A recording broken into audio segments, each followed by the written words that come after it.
ఆలోచనను గ్రహించే నాకు మార్గమును ఉపదేశమును ఆలోచనను గ్రహించే నేనెల్లప్పుడు ప్రభు సన్నిధిలో స్తుతి గానము చేసేదను.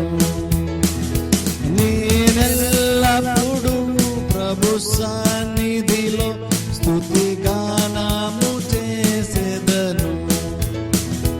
యెహోవా నాకు వెలుగాయే, యెహోవా నాకు రక్షణయే, నా ప్రాణ దుర్గమయే.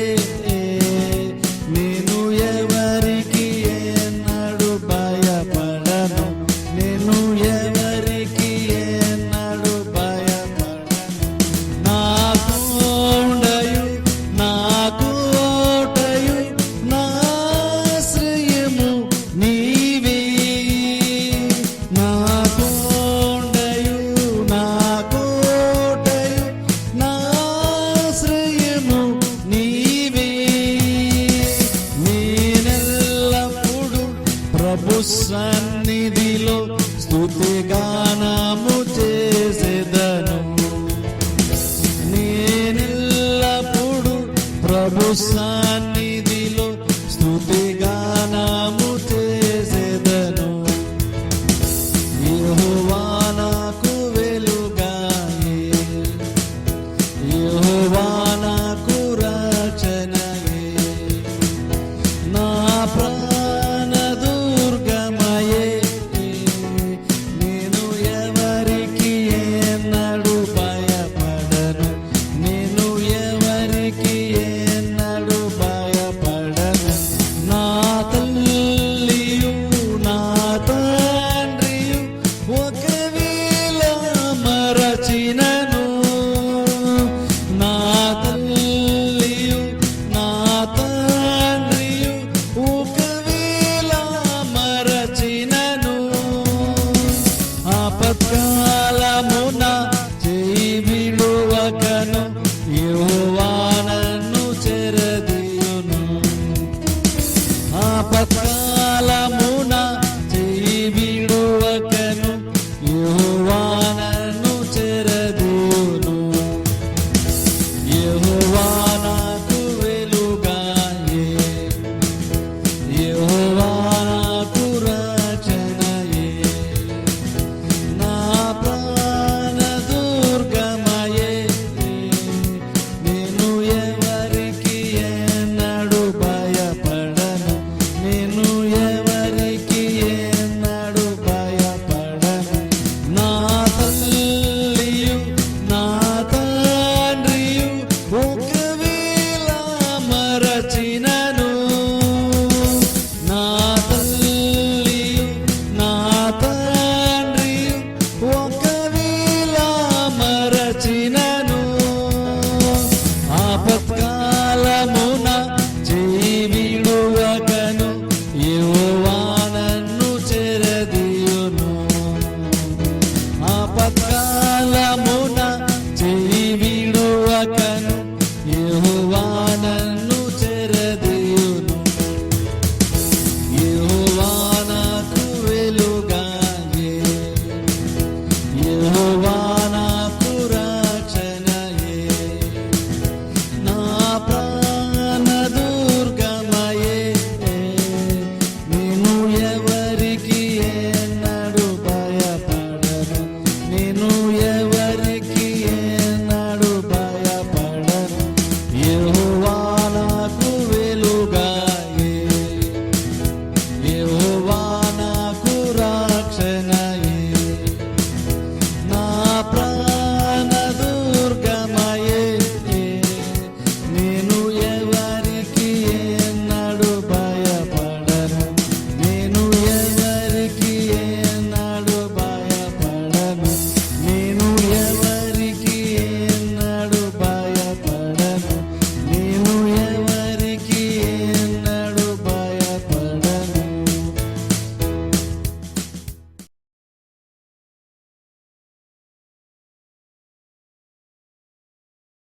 మత్తయి సువార్తలో నుండి 21వ అధ్యాయము 22వ వచనం నేను చదువుతాను. మత్తయి సువార్త 21వ అధ్యాయము 22వ వచనం. మరియు మీరు ప్రార్థన చేయనప్పుడు వేటిని అడుగుదురో అవి దొరికినవని నమ్మిన ఎడల మీరు వాటన్నిటినీ పొందుదురని వారితో చెప్పాను. ఇక్కడ మనం చూసినట్లయితే యేసుక్రీస్తు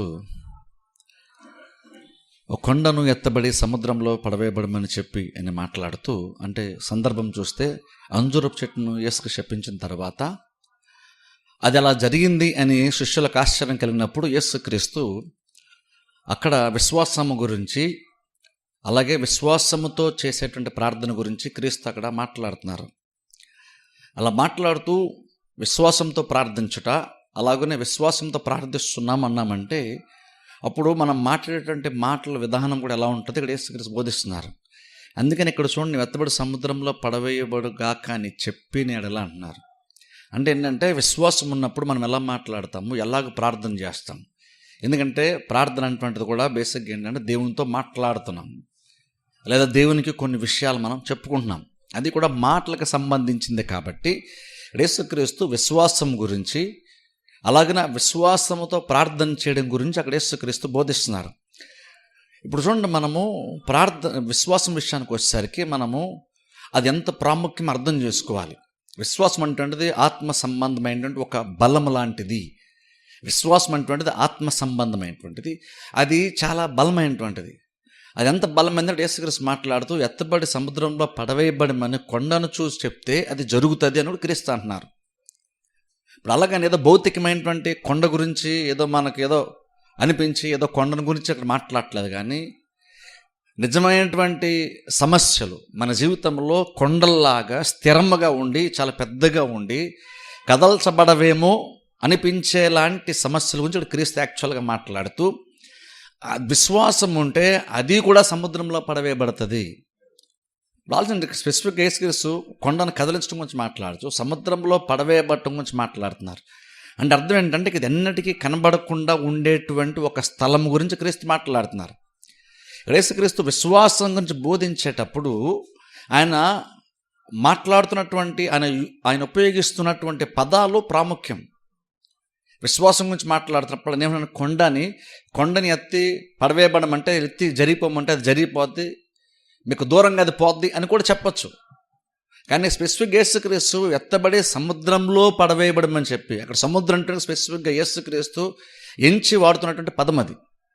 అంటే అక్కడ యేసుక్రీస్తు కూడా ఏం చెప్పే ప్రయత్నం చేస్తున్నారంటే, విశ్వాసం ఉన్నప్పుడు సమస్య అనేటువంటిది కనీసం నీ కనుసయ్య కూడా కనమనంత దూరంగా వెళ్ళిపోద్ది, అది పూర్తి అసలు నీ ఎదుట నుండి అది మాయమైపోద్ది.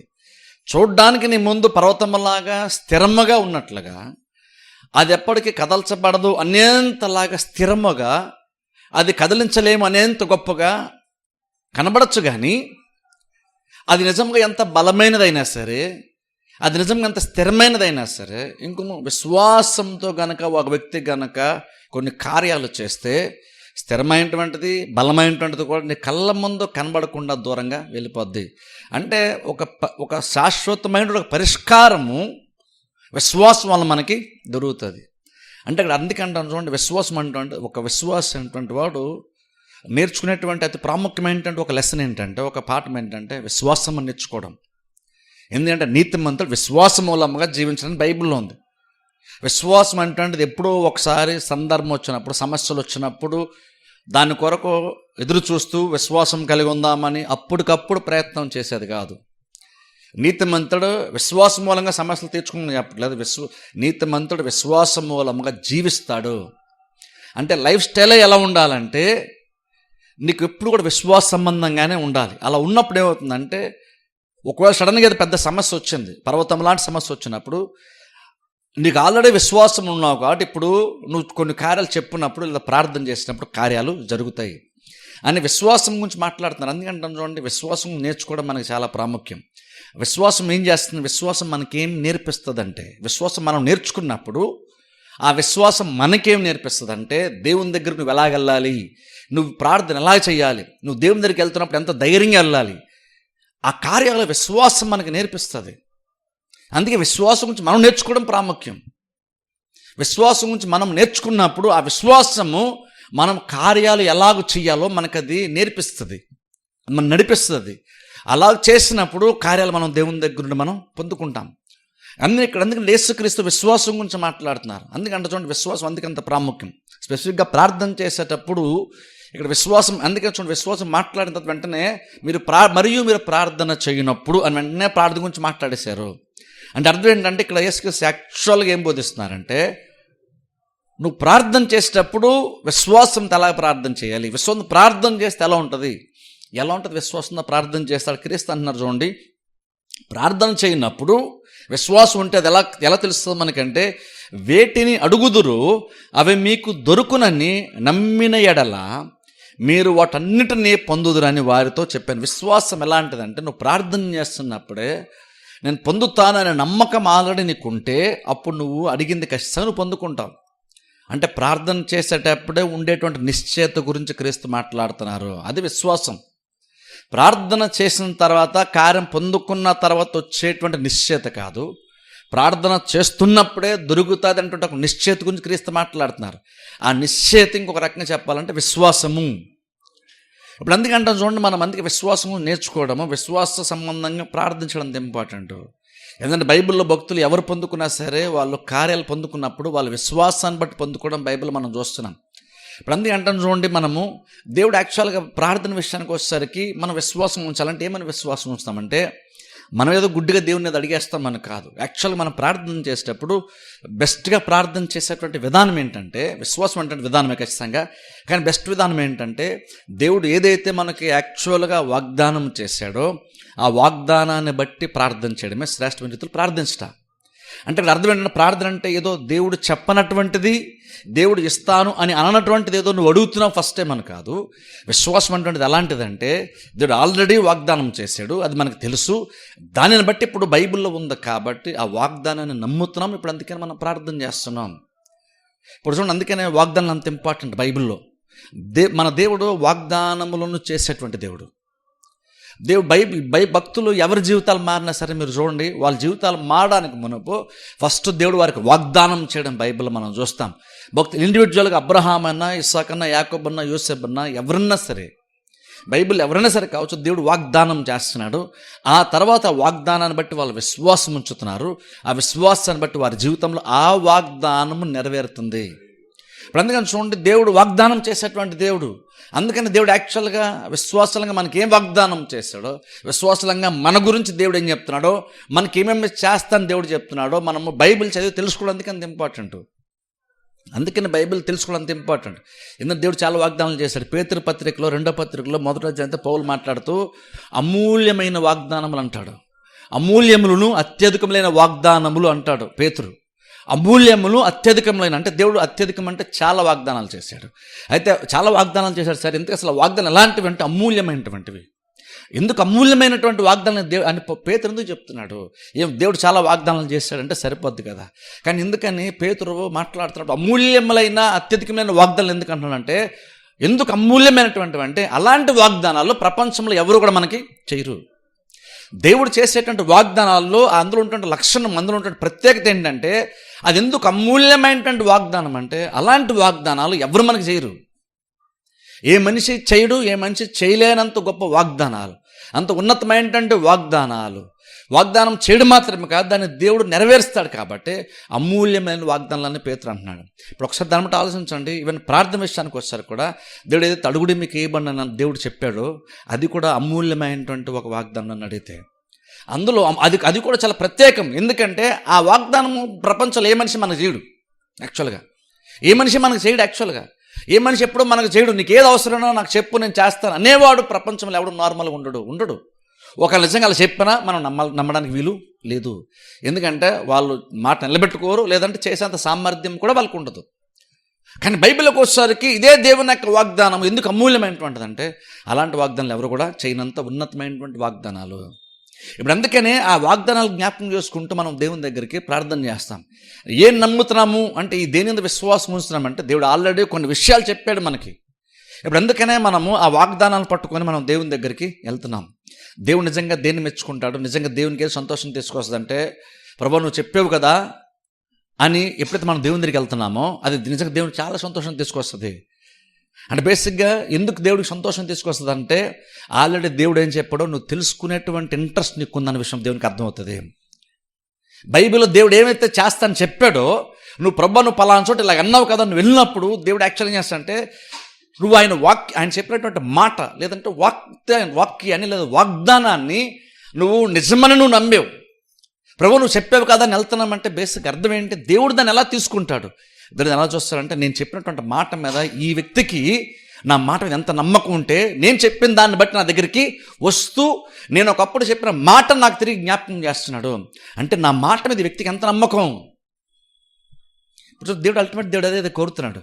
దేవుడు మనం ఏం కోరుతాడు, నేను చెప్పింది మీరు నమ్మనని దేవుడు కోరుతున్నాడు. ఇంకో రకంగా చెప్పండి సార్ అదే విశ్వాసం కూడా.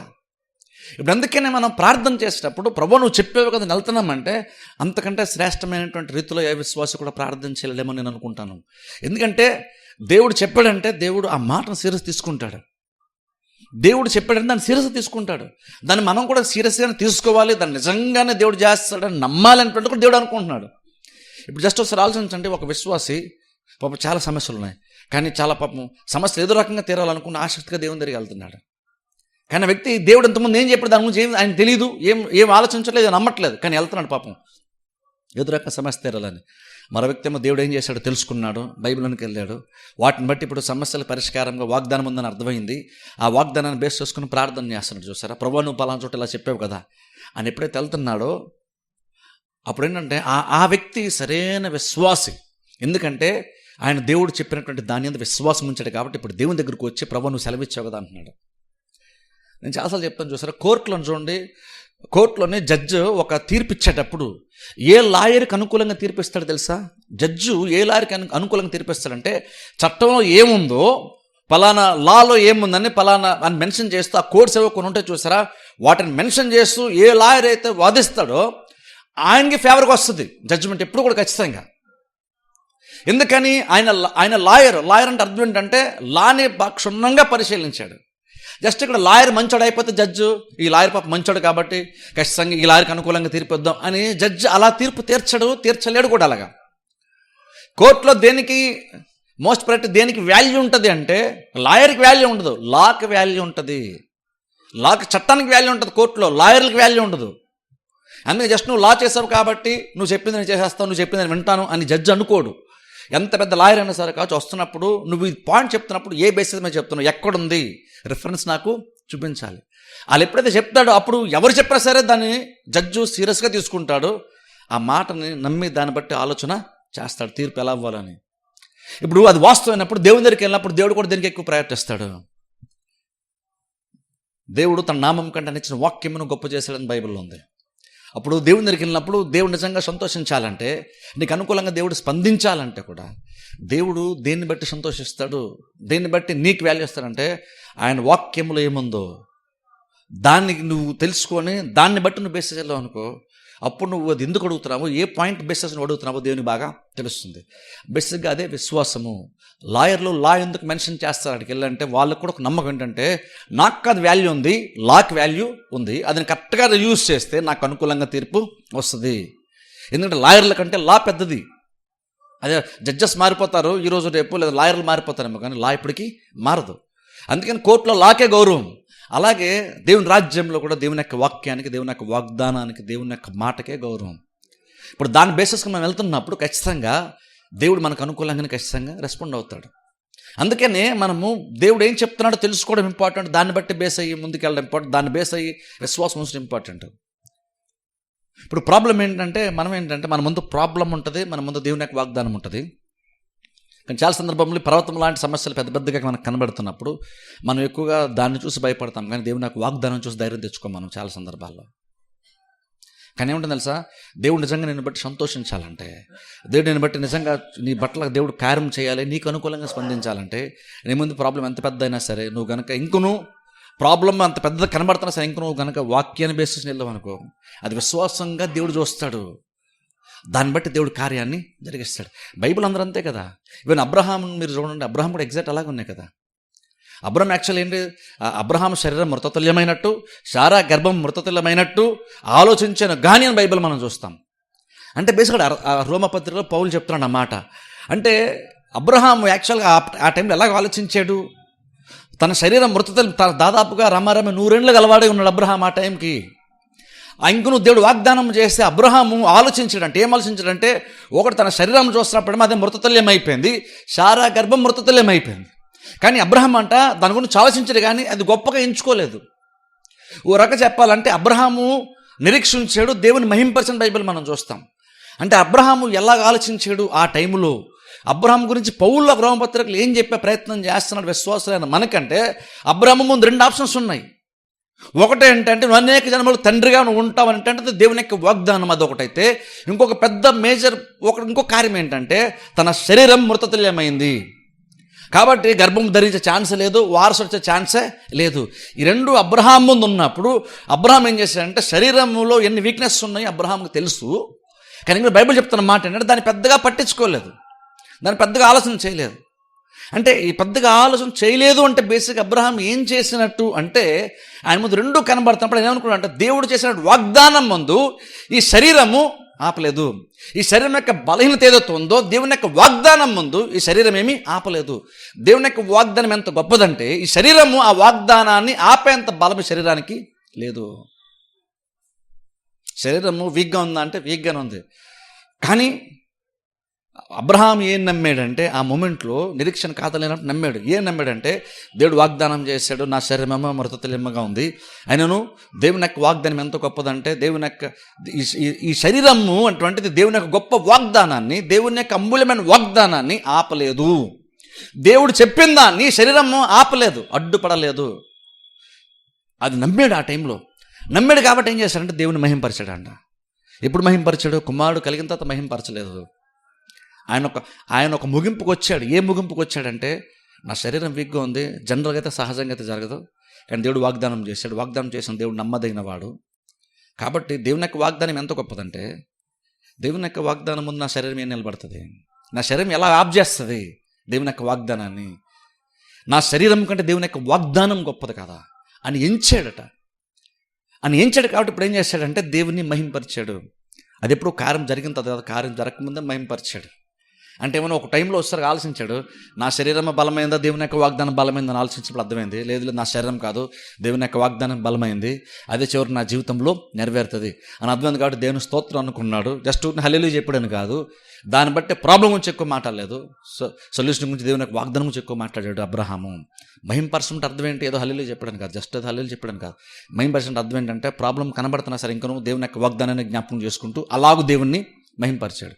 మనం ప్రాబ్లమ్స్ ఎక్కువ మాట్లాడమనుకోండి, దేవుడు సంతోషిస్తాడు మీరు అనుకుంటున్నారా? దేవుడు ఒక ప్రాబ్లం గురించి వాగ్దానం ఆల్రెడీ చేసి ఉండగా, నువ్వు వాగ్దానం గురించి కంటే ప్రాబ్లమ్స్ ఎక్కువగా ఉదయం దగ్గర రాత్రి పడుకునే వరకు, అసలు పడుకున్న తర్వాత కూడా నిద్రలో కూడా ఆలోచిస్తున్నావు అంటే దేవుడు సంతోషిస్తాడు అనుకుంటున్నారా? ఖచ్చితంగా సంతోషించడు. అంటే బేసిక్గా నువ్వు అంత ఎక్కువ నువ్వు ప్రాబ్లం గురించి ఆలోచిస్తున్నావు అంటే దాని అర్థం ఏంటంటే, నువ్వేమనుకున్నావు అంటే దేవుని యొక్క వాగ్దానం కంటే ప్రాబ్లమే పెద్ద అనుకుంటున్నావు. అప్పుడు నువ్వు దాన్ని మహింపరుస్తున్నావు. అంటే ఏంటి? నువ్వు దాన్ని పెద్దగా చూస్తున్నావు. నేనంటాను, ప్రాబ్లం ఎంత పెద్దైనా సరే కావచ్చు, దేవుని యొక్క వాగ్దానంతో పోల్చుకున్నప్పుడు ఎంత పెద్ద సమస్య అయినా సరే చిన్నదే. పర్వతం ఎంత పెద్ద అయినా సరే కావచ్చు, ఎంత స్థిరమైనదైనా సరే కావచ్చు, దేవుని యొక్క వాగ్దానం ముందు, విశ్వాసం ముందు పర్వతం కూడా చిన్నదే. అందుకని ఎత్తబడే సముద్రంలో పడుతుందని క్రీస్తు చెప్తున్నారు ఇక్కడ. ఇప్పుడు లెక్కను చూసినప్పుడు కొన్ని సందర్భాల్లో ప్రాబ్లం మనకి ఎందుకు పెద్దగా అనిపిస్తుంది అంటే, మనం ప్రాబ్లం చాలా బాగా దగ్గర చూసేస్తున్నాం.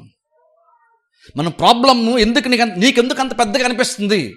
వాగ్దానం కంటే, దేవుని కంటే, విశ్వాసం కంటే ప్రాబ్లం ఎందుకు పెద్దగా ఉంటుందంటే, ఒక రకంగా చెప్పాలి, ప్రాబ్లం యాక్చువల్గా అంత పెద్ద ఏం కాదు, నువ్వు వండుకుంటున్నది పెద్దది కాదు ప్రాబ్లం. కానీ ఎందుకు నీకు పెద్దగా అనిపిస్తుంది అంటే, మనం దాన్ని ఎక్కువగా చూస్తున్నాం. నేను చెప్తాను చూసారా, జస్ట్ ఒక 10 రూపాయల బిల్ల ఉందనుకోండి, ఆ 10 రూపాయల బిల్ల నువ్వు బాగా కన్ను దగ్గర తెచ్చి పెట్టావంటే, నీ కళ్ళ ముందు ఆ 10 రూపాయల బిల్ల తప్ప నీకు ప్రపంచంతో మాయమైపోద్ది. నీ కళ్ళ ముందు నీకు సడన్గా నువ్వు దగ్గర పెట్టేసుకుంటే నీకు ఎలా ఉంటుంది? ప్రపంచమే లేదేమో, ఈ నాణ్యం తప్ప ఇంకేం కనబట్టలేదు నీకు అనిపిస్తుంది. ఇంకేమీ లేదు, నాణ్యమే పెద్దదేమో అనిపిస్తుంది నీకేం కనబడదు.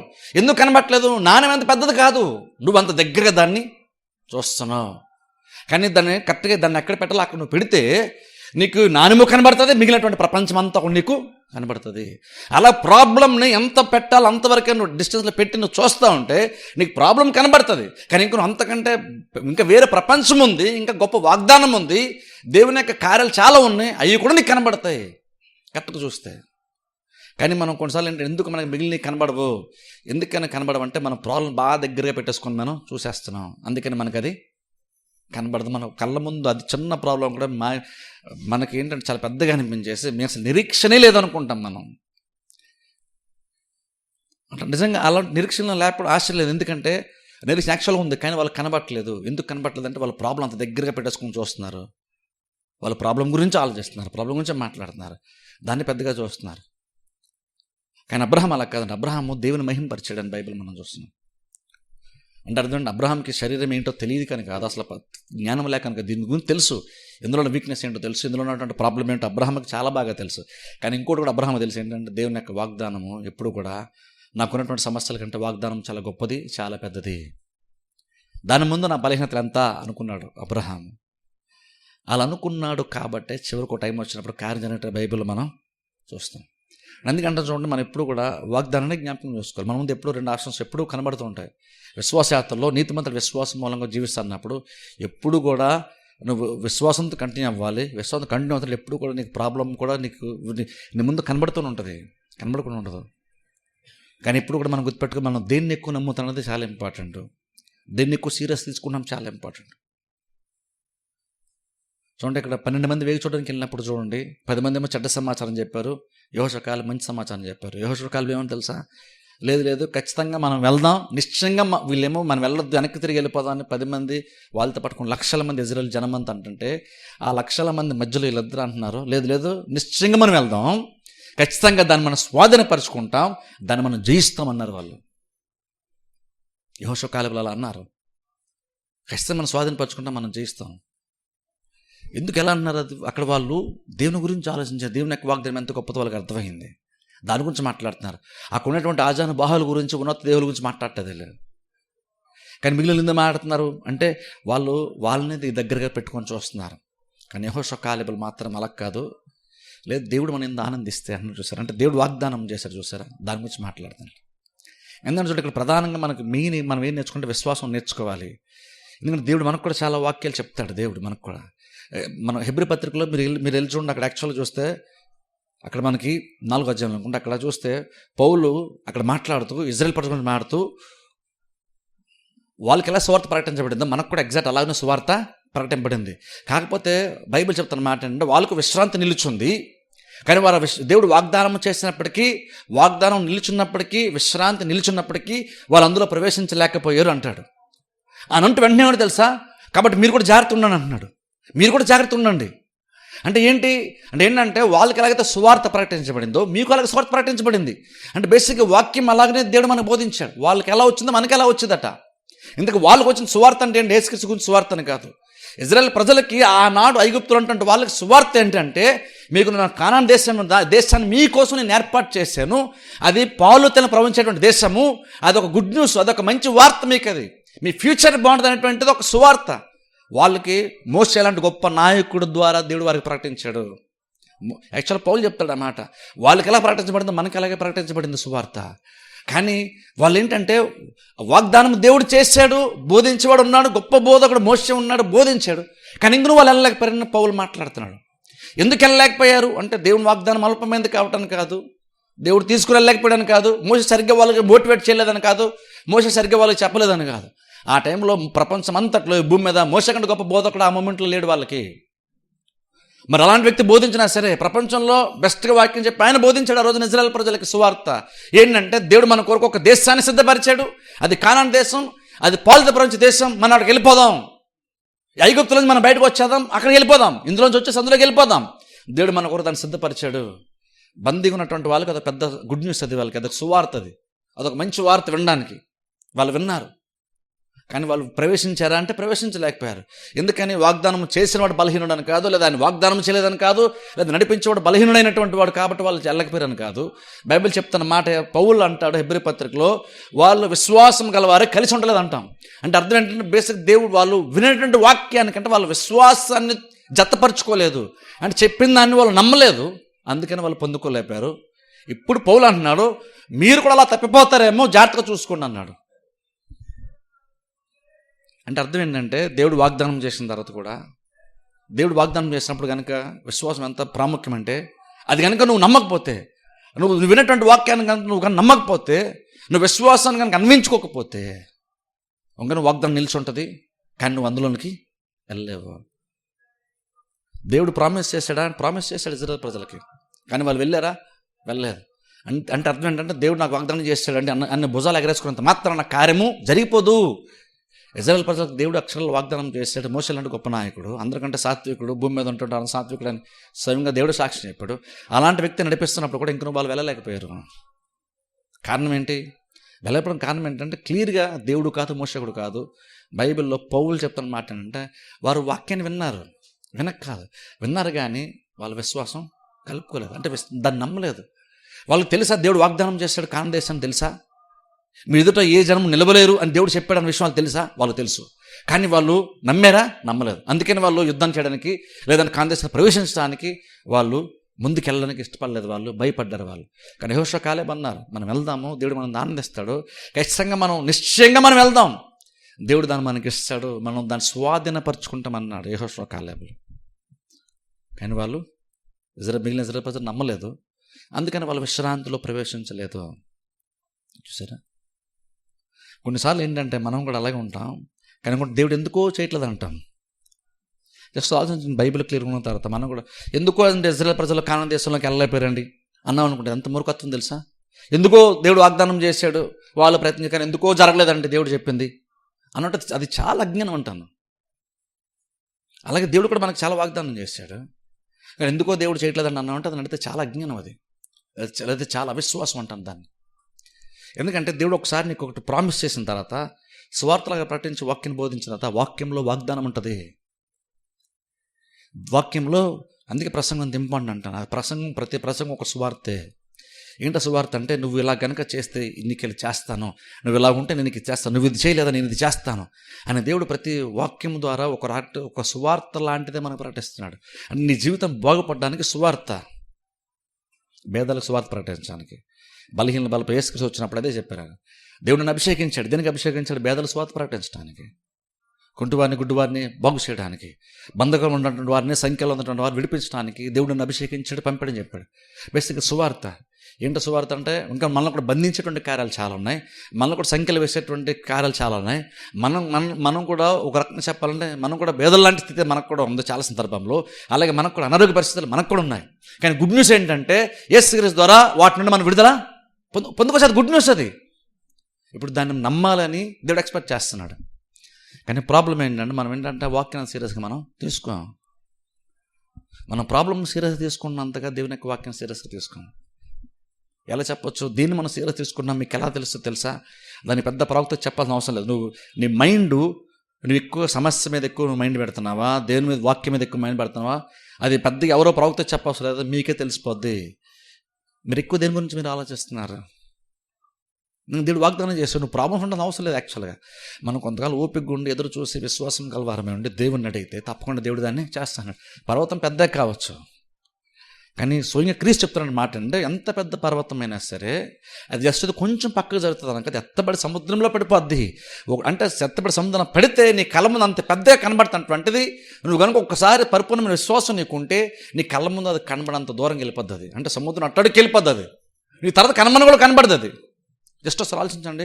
అసలు విశ్వాసం కనుక నిజంగా మనకుండి ప్రార్థన చేస్తే, విశ్వాసం ఉండి జీవిస్తే, ఆ విశ్వాస జీవితం ఎంత అద్భుతంగా ఉంటుందో ఒకసారి ఆలోచించండి. జస్ట్ ఒకసారి ఊహించుకోండి, మీ కళ్ళ మంది పెద్ద పర్వతమే ఉంది, కానీ సడన్గా ఒకటి విశ్వాసం ఉంచాడు, ఆ పర్వతం ఎత్తబడి సముద్రంలో పడిపోయింది. అది సముద్రంలో పడిపోయి మునిగిపోయి కిందకి వెళ్ళిపోయింది. అప్పటివరకు అంత పెద్ద ప్రాబ్లంలా కనబడితే ఇప్పుడు సడన్గా మాయమైపోయింది. అది ఎంత అద్భుతం తెలుసు. అది ఆ జీవితం ఎంత అద్భుతంగా ఉంటుంది, ఎంత సంతోషంగా ఉంటుందా, ఎంత ఆనందంగా ఉంటుందో ఒకసారి ఆలోచించండి. అలాంటి విశ్వాస ప్రవర్తన అంటే నీకు ఎంత సంతోషాన్ని తీసుకొస్తుంది. ఆ విశ్వాసాన్ని నువ్వు ఎక్స్పెరిమెంట్గా నువ్వు చేస్తే అది ఖచ్చితంగా దాని తగ్గ ప్రతిఫలం దేవుడు మనకి ఇస్తాడు. అది ఎంతో సంతోషాన్ని తీసుకొస్తుంది మనకి. అది అంటే ప్రాబ్లం తనసేపు మనం సఫర్ అవ్వాల్సిన అవసరం యాక్చువల్గా లేదు. మనం దేవుని వైపు చూసి దేవుని అంత విశ్వాసం ఉంచితే దేవుడు కూడా మనకు ఒక సువార్త ప్రాక్టీస్ ఏంటంటే, ఖచ్చితంగా నేను కార్యాన్ని చేస్తాను, నాకు అసాధ్యమైనది ఏదో ఉందా, నువ్వు చేసినటువంటి కొన్ని కార్యాలు నువ్వు చేసుకొని, నేనేం చేయగలను నువ్వు నన్ను తెలుసుకొని, నేను ఎంత సమర్థున్నో, నా బాహుబలము, నా బాహు ఎంత గొప్పది నువ్వు అర్థం చేసుకొని, నేనేం చేయాలి అర్థం చేసుకొని, నువ్వు వేరే వాటిని పరిగెట్టకుండా నా వెనకాల కనుక నువ్వు వస్తే, నన్ను నమ్మి నేను ఏదైతే చేస్తాను చెప్పానో నువ్వు దాన్ని తెలుసుకుంటే కనుక అప్పుడు ఖచ్చితంగా కార్యము జరిగిపోద్ది. నేనేం చేస్తాను చెప్తున్నానో నువ్వు వచ్చి నేను చెప్పేటువంటి వాక్యాన్ని విను, నేను చెప్పే స్వార్థ విను, నేను ఇస్తున్నటువంటి వాగ్దానాలు నువ్వు విని తెలుసుకో, దాన్ని నమ్మి నువ్వు వెళ్ళు, ప్రార్థన చేయి, లేదా దేవుణ్ణి అడుగు, దేవుడు కార్యాన్ని జరిగిస్తాడు. విశ్వాసం ఎందుకంటే అంత ప్రాముఖ్యం. దాన్ని యాక్చువల్ అంటే విశ్వాసం మనం నేర్చుకోవాలి. జస్ట్ విశ్వాసం గురించి ప్రసంగం వినేసాం కాబట్టి విశ్వాసం వచ్చేసింది అనుకోకండి. నువ్వు వాక్యం వినేసావు కాబట్టి విశ్వాసం వచ్చిందని అనుకోకండి. వాక్యం వినడం వేరు, విశ్వాసం ఉండడం వేరు. ఇజ్రాయెల్ ప్రజలు, పౌలు చెప్తున్నాడు హెబ్రీ పత్రికలో, వాళ్ళకి స్వార్థ ప్రకటించబడినప్పుడు వాళ్ళు విన్నారు, కానీ విశ్వాసం లేదు వాళ్ళకి. అందుకని విశ్రాంతి నిలిచి ఉండగా కూడా వాళ్ళు పొందుకోలేదు. విశ్వాసం నిజంగా ఆ జీవితం, ఇజ్రాయెల్ ప్రజల జీవితం ఎంత దుర్బలం ఒకసారి ఆలోచించండి. అంత గొప్ప దేవుడు అంత మంచి వాగ్దానం చేసి ఐగుప్తులు బందీలుగా ఉండి బానిసలుగా ఉండి ఏమీ సరిగ్గా లేనటువంటి స్థితిలో ఉన్నటువంటి వాళ్ళకి దేవుడు ఈ భూమి మీద ఎవరు ఇవ్వనంత అద్భుతమైన వాగ్దానం ఇచ్చాడు. వాళ్ళకి శ్రేష్టమైన వాగ్దానం ఏంటంటే, మీరు ఐగుప్తు లాంటి బానిసత్వంలో నుండి మీకు నీళ్లు కూడా సరిగ్గా దొరికినటువంటి స్థితిలో ఉండి మీకు యాక్చువల్గా మీ పాలుతెల ప్రపంచ దేశాన్ని మీకు ఇచ్చేస్తా అన్నాడు. కొన్నిసార్లు దేవుని యొక్క వాగ్దానంలో మరీ ఎంత మంచిగా ఉంటాయంటే మనకు నమ్మశక్యం కాదు. అంత మంచిగా ఉంటాయి దేవుని యొక్క వాగ్దానాలు. దేవుని యొక్క వాగ్దానం అంత మంచిగా ఉంటాయి, నమ్మనంతగా. దేవుడు నీకు ఎంతకాలం ఎంత ఇస్తానులే అన్నాడు అనుకోండి, మనం నమ్మేస్తాం ఈజీగా. కానీ దేవుడు నీకున్న సిచ్యువేషన్ అంటే ఎక్స్ట్రీమ్గా వాగ్దానం చేస్తే, అద్భుతమైనటువంటి వాగ్దానం చేస్తే మనకి నమ్మబుద్ధి కాదు. అంటే నమ్మశక్యం కానంత గొప్పగా దేవుడు వాగ్దానాలు మనకి చేస్తాడు. అందుకే చాలా సందర్భం నమ్మలేం. ఎందుకు నమ్మలేం అంటే దేవుడు ప్రాబ్లం కాదు, వాగ్దానం దేవుడు సరిగ్గా దేవుడు చెప్పలేదండి, నాకు గట్టిగా చెప్పలేదండి, అందుకని నాకు నమ్మబుద్ధి కాదు అని కాదు. ఎందుకు కొన్నిసార్లు వాక్యం సరిగ్గా మనం నమ్మలేకపోతామంటే, నువ్వున్న స్థితికి దేవుడు పెడతానని చెప్తున్న స్థితికి చాలా వ్యత్యాసం ఉంటుంది. అందుకే చాలా సందర్భంలో ఏంటంటే నమ్మకుండా ఉండడం మనకి చాలా ఈజీ అయిపోతుంది. వాక్యంలో ఉందిలేండి, పాస్టర్ గారు అలాగే చెప్తారులేండి, వాళ్ళు అలా చెప్పాలి, బైబిల్ ఉంది అలా చెప్తున్నారు, కానీ అది అబ్రహాంకి ఎవరికో మనకు కాదు అనుకుంటాం, ఇజ్రాయెల్ ప్రజలకి మనకు కాదు అనుకుంటాం. ఇప్పుడు అది ఇజ్రాయెల్ ప్రజలకే అది అయితే, ఓల్డ్ టెస్ట్మెంట్లో అయితే పౌలు ఎందుకు హెబ్రీ పత్రికలో న్యూ టెస్ట్మెంట్ విశ్వాసాలతో మాట్లాడుతూ వాళ్ళకి ఎలా మనకెలా ప్రకటించబడింది, వాళ్ళ కానాను దేశం ఉంది, అది దేవుడు వాగ్దానం చేస్తే వాళ్ళు పొందుకోలేపారు, అలాగే మనకి విశ్రాంతి ఉంది, దేవుడు మనకి స్వార్థ ప్రకటించాడు, కానీ మీరు కూడా తప్పిపోతారేమో జాగ్రత్త చూసుకోండి. వాళ్ళతో కొన్ని వేల సంవత్సరాల క్రితం ఉన్నటువంటి వాళ్ళు వెనక్కి వెళ్ళిపోయి వాళ్ళలాగా మీరు మిస్ అయిపోతారని చూసుకున్న మాట ఎందుకన్నాడు? ఎందుకంటే అప్పటికిప్పటికే మార్పు లేదు. అది వాళ్ళకంటే మనకు కాదండి అని కాదు. అలాగే ఇప్పుడు మనకు దేవుడు ఇజ్రాయెల్ దేశాన్ని వాగ్దానం చేయట్లేదు, కానీ ఇంకొక మనకు కూడా శ్రేష్టమైనటువంటి స్థితిని దేవుడు మనకు వాగ్దానము చేస్తున్నాడు. అక్కడ బేసిక్ అందులో పెద్ద మార్పు ఏమీ లేదు. వాళ్ళు తప్పిపోయారు, మీరు తప్పిపోతారేమో జాగ్రత్తగా చూసుకోండి. ఎంత ఇంపార్టెంట్ అసలు ఆలోచించండి. దుర్బలమైన స్థితిలో ఐగుప్తులో ఉండి బందీలుగా ఉండి కొరడ దెబ్బలు తింటూ ఏమీ చాలా స్థితిలో ఉన్నటువంటి వాళ్ళకి దేవుడు ఒక్కసారి వచ్చి సడన్గా వచ్చి పాలుతెల ప్రపంచ దేశాన్ని నేను మీకు ఇస్తానన్నాడు. అప్పుడు ఏం చేయాలంటే వాగ్దానం మరీ గొప్పదైనప్పుడు, మరీ మంచిగా ఉండి నమ్మశక్యం కానంత మంచి వాగ్దానం దేవుడు చేసినప్పుడు నువ్వు నమ్మడానికి ప్రయత్నం చేయాలి, కానీ అది జరగదులే అని వదిలేయకూడదు. అందుకని చూడండి, నిజంగా దేవుడు చెప్పింది మన స్థితి ఈ రెండింటిని పోల్చుకున్నప్పుడు నువ్వేం నమ్మాలంటే దేవుడు చెప్పింది స్థిరమైంది కాబట్టి నేను దేవుడు చెప్పింది నమ్ముతాను, నాకు అనిపించింది నా స్థితిని నేను నమ్మను. అది చాలా ఇంపార్టెంట్. అబ్రహాం అలాగనే కదా, నా శరీరం మృతతుల్యమైంది, శారా గర్భము మృతుల్యమైంది, కానీ ఇంకను అబ్రహాం ఏంటంటే దీని గురించి పెద్దగా ఆలోచన చేయలేదు. వాగ్దానం చేసిన దేవుడు నమ్మదైనటువంటి వాడు కదా, బలమైన వాడు అనుకొని అది అర్థం చేసుకొని దేవుని యొక్క వాగ్దానం అర్థం చేసుకొని దేవుణ్ణే మహింపరిచాడు. ప్రభువా నువ్వు ఎంత గొప్పవాడివి, నువ్వు చాలా గొప్పవాడివి, నువ్వు చేయబోతున్న కార్యానికి స్తోత్రాలు అని దాన్ని నమ్మాడు, కానీ తన శరీరాన్ని పట్టుకొని ఎలా జరుగుతుందిలే అని బలహీన పడలేదు. అంటాను విశ్వాసంగా మన ముందు కూడా ఈ రెండు ఎప్పుడు మన ముందు ఉంటాయి. ఇది పెద్ద ఛాలెంజ్, విశ్వాస సంబంధమైన పోరాటం ఇది. మనకి ఏంటిదంటే మన కళ్ళ ముందు ప్రాబ్లమ్ చాలా స్పష్టంగా కనబడుతుంది, అలాగే దేవుని యొక్క వాగ్దానం ఉంటుంది. నేను అంటాను ఫస్ట్ ఆఫ్ ఆల్ అట్లీస్ట్ నువ్వు నీకు ప్రాబ్లం కళ్ళ ముందు అలాగే పెట్టుకుంటున్నావు కదా, అట్లీస్ట్ దేవుని యొక్క వాగ్దానం కూడా ముందు పెట్టిన ఒకసారి కన్సిడర్ చేయాలి. మనం ఒకసారి ఆలోచన చేయాలి, రెండింటిలో ఏది గొప్పదై ఉంటుంది, ఏది స్థిరమంది అయి ఉంటుంది. ఆలోచిస్తే మనకు కొంచెం పరిశీలన చేస్తే ఆలోచిస్తే మనకు అర్థమవుతుంది. ఏంటంటే దేవుడు గొప్పడు, దేవుడు అద్భుతమైన వాగ్దానాలు దేవుడు చేశాడు. నేను నా బాధ్యత దేవుడు వాగ్దానం మాట్లాడి చేసి నేను మిస్ అవ్వకుండా జాగ్రత్త పడితే చాలు, అంత గొప్ప స్థితి నాకు వచ్చేస్తుంది. అసలు ఆలోచించండి, యెహోషువ కాలేబులు కూడా వాళ్ళ లాంటి స్థితిలోంచి వచ్చారు, ఐగుప్తులోంచి వచ్చారు వాళ్ళు కూడా, కానీ వాళ్ళు పొందుకున్నారు, ఒక తరం పొందుకోలేదు. డిఫరెన్స్ ఏంటంటే విశ్వాసం. వాళ్ళు నమ్మారు, ఇంకొకరు నమ్మలేదు. అంటే నమ్మితే అంత గొప్ప స్థితి వచ్చేస్తుందా అంటే అంత గొప్ప వస్తుంది. బానిసత్వంలో ఐగుప్తులో వెట్టి చాకిరీ చేస్తున్నటువంటి వాళ్ళకి పాలుతెల ప్రపంచ దేశం అసలు నార్మల్గా ప్రపంచంలో ఎవరికైనా అది సాధ్యమవుతుందా? ఆ స్థితిలో నుంచి ఈ స్థితిలో కంటే మనుషుల వల్ల అయితే అవదు, దేవుని వల్ల ఖచ్చితంగా సాధ్యం. అది దేవుడు చెప్పాడు, దేవుడు చెప్పిన రెడీగా ఉన్నాడు, కానీ వాళ్ళు నమ్మలేదు. అంటే దేవుడు అలాగే మనకు కూడా దేవుడు చాలా చెప్తున్నాడు. అడుగుడు మీకు ఇవ్వను అన్నాడు దేవుడు. మనకి ఇంకేం కావాలి అడుగు, నేను మంచి ఇవ్వని ఇస్తాను, నేను పరలోక తండ్రి మంచి ఇవ్వని ఇస్తాను దేవుడు చెప్తున్నాడు. అప్పుడు అంటే మనం ఏదేదో ప్రయత్నం చేయడం మానేసి దేవుని దగ్గరికి వచ్చి నిజంగా దేవుని కనుక సిన్నిసరి కనుక నిజాయితీగా మనం అడగగలిగితే దాని ఏ ప్రాబ్లం దేవుడు సాల్వ్ చేయడానికి ఇష్టపడతాడు. ఎలా సాల్వ్ అవుతుందో మనకు తెలియదు, కానీ దేవుడు సాల్వ్ చేస్తానని చెప్తున్నాడు. విడుదల ఇస్తా అంటున్నాడు దేవుడు.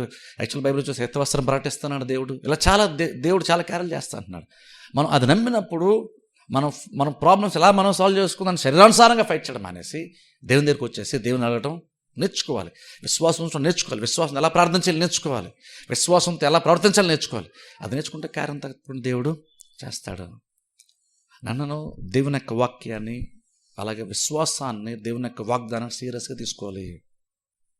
వాగ్దానాన్ని దేవుని యొక్క వాక్యాన్ని సీరియస్గా తీసుకోవాలి. మనం ప్రాబ్లం కళ్ళ ముందు కనబడుతుంది, ఆ ప్రాబ్లం నా కళ్ళ ముందు కనబడుతుంది, అదంతా సివియర్గా ఉందో నాకు తెలుసు, కానీ ఇంక నేను దేవుని యొక్క వాక్యాన్ని నమ్ముతాను. ఎప్పుడైతే అలా నమ్మి అలాగే విశ్వాసం మనకి ఏం నేర్పుతుందో అది నేర్చుకొని కనుక మనం ముందుకెళ్తే ఆ పర్వతము కూడా ఎత్తబడి సముద్రంలో పడుతుందని క్రీస్తు చెప్పారు. నమ్మడం కష్టమా అంటే ఖచ్చితంగా కష్టమే. పర్వతం లాంటి పెద్దది సముద్రంలో పడవేయబడ్డం ఏంటి? నమ్మడం కష్టం అంటే ఖచ్చితంగా కష్టమే. కానీ దేవుడు చెప్పాడు కదా, దేవుడు చెప్పాడు కాబట్టి అది మ్యాటర్ సెటిల్ అయిపోయింది అక్కడ. అప్పుడు నువ్వు అప్పుడు దేవుడు చెప్పాడు కానీ ఎలా జరుగుతుంది అని దేవుడు చెప్పిందని కొట్టాడు మానేసి నీ మైండ్లో ఏ అపనమ్మకం ఏర్పడుతుంది, ఎలా జరుగుతుంది అపనమ్మకం ఏర్పడుతుంది, దాన్ని కొట్టేసే, దాన్ని తీసేసుకో. దాన్ని తీసేసుకుంటే మార్గం సరళం అవుతుంది. దేవుడు చెప్పింది తప్పకుండా దేవుడు చేస్తాడు. బైబిల్ మీరు ఎక్కడ చూడండి, దేవుడు ఒకసారి చెప్పి దేవుడు నేను మారిపోయిన ఇప్పుడు నేను చేయనని దేవుడు చెప్పింది బైబిల్ చరిత్రలో లేదు. యాక్చువల్గా బైబిల్లోని కాదు, చరిత్రలో ఉండదు అలాగా. అప్పుడు అలాంటి మనం దేవుని యొక్క మాటను నమ్మడానికి, దేవుని యొక్క వాగ్దానం నమ్మడానికి ఎందుకు మనం అంత ఎక్కువ ఆలోచిస్తామో కొన్నిసార్లు మనం ఆలోచించుకోవాలి. అంటే వాగ్దానాన్ని సీరియస్ తీసుకుని దేవుడు ఏమైతే చెప్పాడో దాన్ని సీరియస్ తీసుకొని విశ్వాసం ఉండడానికి ప్రయత్నం చేద్దాం. విశ్వాసం దేవుని దగ్గరికి వెళ్ళడానికి ప్రయత్నం చేద్దాం. నమ్మడానికి ప్రయత్నం చేద్దాం. నమ్మడానికి కష్టపడదాం. ఎందుకంటే దేవుడు మన ఎవరి స్థితి అయినా సరే బెటర్గా మార్చడానికి దేవుడు ఇష్టపడుతున్నాడు. నీ సామర్థ్యం కొలది, నీ బలం కొలది నువ్వు మార్చుకోలే దానికంటే దేవుడు మార్చితే చాలా ఈజీగా కార్యము దారిపోద్ది. ఇజ్రాయెల్ ప్రజలు ఫైట్ చేస్తే ఎంత సైన్యం రెడీ చేసుకుని ఫైట్ చేస్తే మాత్రం కాన్ఫిడెన్స్ వస్తుంది వాళ్ళకి. ఆ సంగతి ఇజ్రాయెల్ ప్రజలు వారి శరీరానుసారంగా వాళ్ళు ట్రైనింగ్ అయ్యి సిద్ధపడి ప్లాన్ చేసుకున్న యుద్ధ ప్రణాళిక చేసుకున్నా సరే నన్ను అడిగితే ఐగుప్తులను బయటకు కూడా రాలేరు. వాళ్ళు యుద్ధం చేద్దాము మన జ్ఞానంతో మన బలంతో ప్రయత్నం చేద్దాం అనుకుంటే కనీసం వాళ్ళు కానీ ఎంత పక్కగా ప్లాన్ చేసుకున్నా వాళ్ళు ఐగుప్తులను బయటకు కూడా కనీసం రాలేరు. వాళ్ళంతా ప్రయత్నం చేస్తున్నారు. అలాంటిది దేవుడేమో కానాను దేశాన్ని ఇస్తా అన్నాడు. కానాను దేశం అలా రెడీగా ఉంది, కానీ వాళ్ళు ప్రవేశించలేకపోయారు. ఇప్పుడు పౌలు అంటున్నాడు, మీరు కూడా ప్రవేశించలేకపోతారేమో, జాగ్రత్తగా చూసుకోండి. అంటే ఇంతకీ ఎక్కడ జాగ్రత్త చూసుకోవాలి? విన్నటువంటి దానికి విశ్వాసము గలవారమే ఉండాలంటే నమ్మడం నేర్చుకోవాలి. తప్పిపోకుండా జాగ్రత్త చూసుకుంటే పౌలు మేము ఎలా జాగ్రత్త చూసుకోవాలి, ఇంతకేం చేస్తే జాగ్రత్తగా మాకు నెరవేరుతుంది, మాకు దేవుడు చెప్పింది నెరవేరాలంటే ఇంతకు మేము ఏ విషయాలు జాగ్రత్త తీసుకోవాలంటే నువ్వు ప్రసంగం వింటావు కదా, విన్న దాన్ని నమ్మడం నేర్చుకో. దాన్ని నమ్మడం విషయంలో కానీ నువ్వు జాగ్రత్త పడితే విశ్రాంతి నిలిచినట్టు దాంట్లో నువ్వు కూడా చూస్తావు. నమ్మడం నేర్చుకో, అది జాగ్రత్త పడు, ఖచ్చితంగా కార్యము జరుగుతుంది. ప్రార్థన చేస్తాను, తల వంచగలిగి మూసుకొని.